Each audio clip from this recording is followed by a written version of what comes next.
Olá meu amigo, olá minha amiga, seja muito bem-vindo ao nosso canal Saber a Lei. Nós estamos aqui para tratar de um assunto de direito do trabalho, especificamente sobre uma dúvida que foi encaminhada nos comentários aqui do vídeo e por questão de ética profissional e restrição da OAB, nós vamos aqui falar de forma abstrata, de forma genérica, mas certamente essa situação que nós vamos conversar aqui, teoricamente no aspecto jurídico, vai ajudar aí diversas pessoas que estão passando por uma situação semelhante, né? Nós recebemos muitas perguntas aqui e eu quero agradecer a todos que participam, perguntando, acessando o nosso site saberalei.com.br e também o nosso Instagram, @saberalei.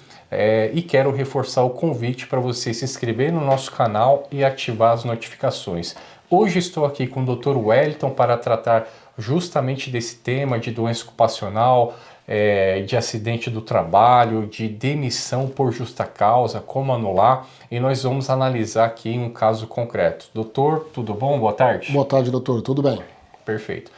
Vamos lá, doutor. Eu vou colocar aqui a situação de fato que aconteceu, né? Uma história muito interessante e triste ao mesmo tempo, de um trabalhador que infelizmente nós nos deparamos quase que diariamente com essa situação aí, lutando todos os dias na Justiça do Trabalho e também na Justiça Previdenciária. A situação é a seguinte, Dr. Wellington. Tem um trabalhador que ele teve um acidente fora da empresa, tá? Não foi um acidente relacionado com o trabalho, ficou um período afastado recebendo auxílio-doença e retornou para a empresa. Só que quando ele retornou, essa pessoa esclarece na sua dúvida que ele permaneceu com algumas sequelas em decorrência desse acidente que ele teve fora da empresa.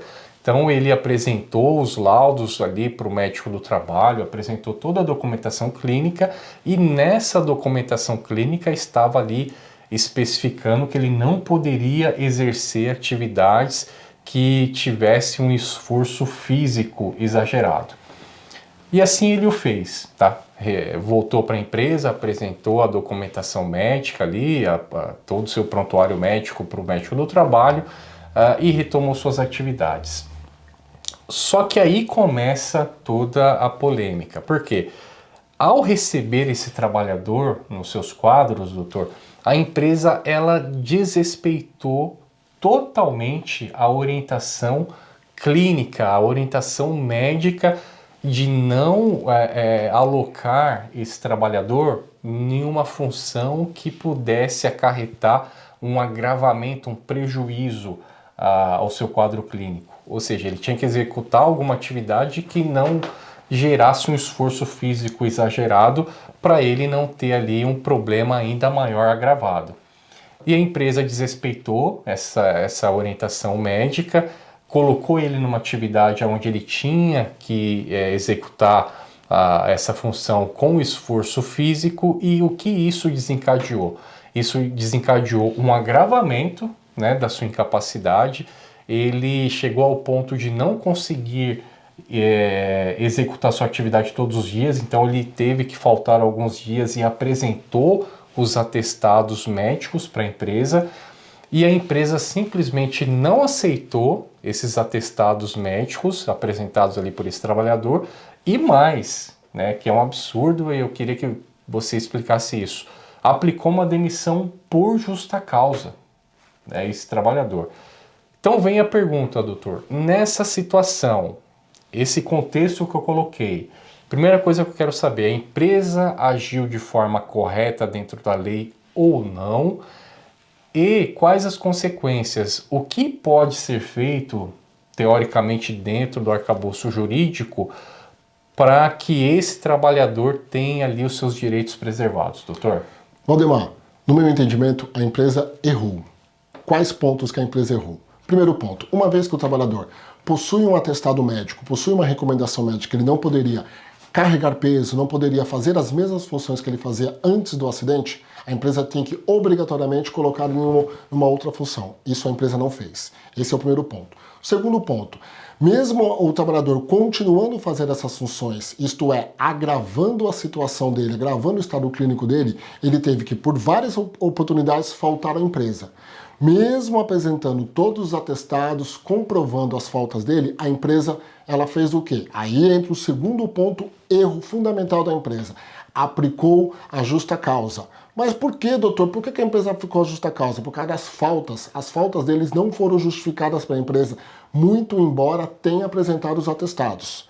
Agora, o que fazer para sanar essa dúvida desse trabalhador? É ingressar na ação judicial através da Justiça do Trabalho para pedir à Justiça do Trabalho a nulidade dessa justa causa, considerar essa justa causa nula. Uma vez considerando nula, aí temos uma outra possibilidade. Na mesma ação, entrar com uma redução da capacidade laborativa, decorrente do que? Agravamento da sua situação. Ele possuía uma limitação, a empresa não respeitou essa limitação e essa limitação agravou. Ele ficou ainda mais prejudicado, Valdemar. Doutor, perfeito, viu, a sua colocação, perfeito. Você fez uma análise bem completa dessa situação e só reforçar o que você mencionou. A empresa, ao agir de forma irregular, nós temos o hábito de chamar isso de concausa, que é quando a origem da incapacidade não ocorreu pelo exercício da atividade laboral, mas houve um agravamento, como você bem explicou, né? A empresa não respeitou a limitação e os atestados médicos ali apresentados, colocou ele para executar a mesma função e isso, como você explicou, desencadeou um agravamento e esse agravamento caracteriza ali uma redução da capacidade laboral passível de um pedido de indenização, né, na Justiça do Trabalho e também para anular essa justa causa que foi totalmente irregular, né? Perfeito o que você esclareceu, doutor.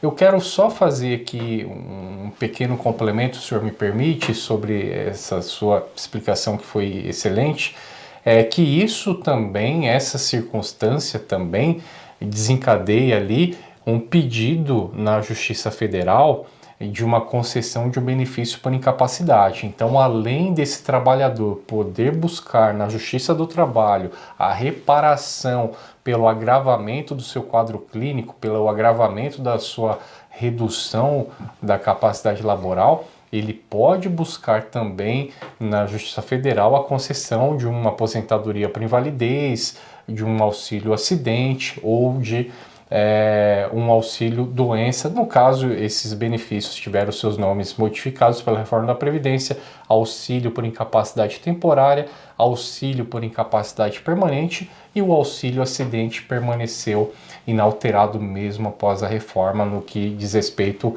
ao nome do benefício. Doutor, excelente esclarecimento, muito obrigado mais uma vez aqui pela sua presença e eu aguardo o doutor em outra oportunidade. E antes de finalizar esse vídeo, evidentemente que eu quero reforçar aqui o convite para que você se inscreva no nosso canal, deixe aqui os seus comentários. Inclusive hoje a conversa aqui que a gente teve sobre o tema do vídeo de hoje foi fruto de uma pergunta aqui de um inscrito no canal, então eu quero convidar você a participar, ajudando aqui a gente a elaborar esses conteúdos. Muito obrigado, doutor. Até uma próxima. Até uma próxima, Valdemar.